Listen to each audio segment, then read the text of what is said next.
Time for Tech Talk, and joining us tonight, tech expert Graham Williams. Nice to see you. Always glad to be here. Facebook buying virtual reality headset maker Oculus for $2 billion.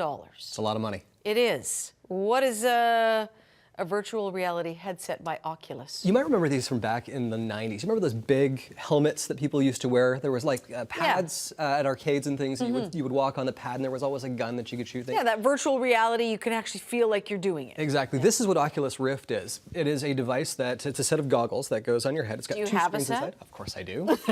Okay. What kind of nerd would I be without one? Here's the crazy thing about Oculus. Oculus was a Kickstarter project.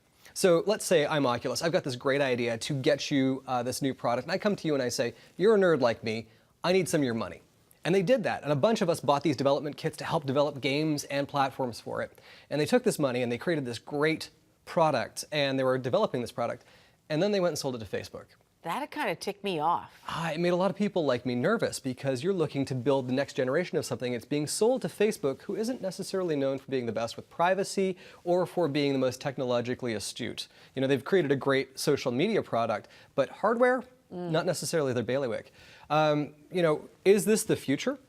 I am personally convinced absolutely 100% yes it is. I think that within the next 20 years, every single person will have a device like this, not in their home, but that they carry with them in the form of a pair of sunglasses like Ray-Bans. Yeah, the glasses, like Google Glass. Google Glass, yeah. And it's just how in-depth and how immersive that experience is. So some people felt betrayed by Oculus Rift being sold to Facebook. I would say settle down, calm down. Relax.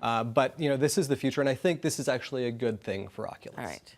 Those of us who like our reality right here, real, we are so out of it. All right, cyber shaming. It was revenge porn the start of cyber shaming? Really was, yeah.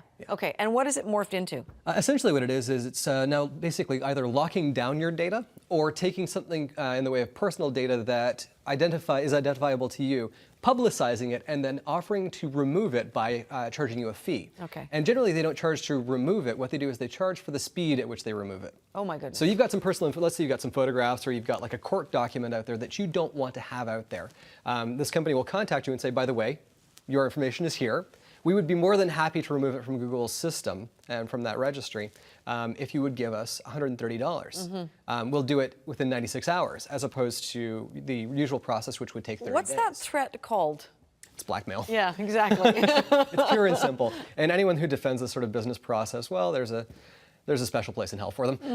But there's really no regulation for this, is there? Absolutely not. And right now, what we're starting to see is businesses all around the world doing this, and they're conducting business in methods like Western Union money transfers and, of course, Bitcoin, so that it can't be traced. Yeah. So essentially, it's kind of a sneaky way of going around blackmailing someone. We need a whole new world of police for all the stuff that's going on the internet. All right. Tristan Jutra, yes, friend of ours. Showed me Foursquare and check-in, and he was all about, you know, showing where he is. He checks in everywhere. Now, if you or I want to avoid him, yes, we can do that. There's a great new program called Cloak, and Cloak essentially ties into Foursquare, it ties into Facebook, and ties into Instagram to see where the people who you don't want to run into are.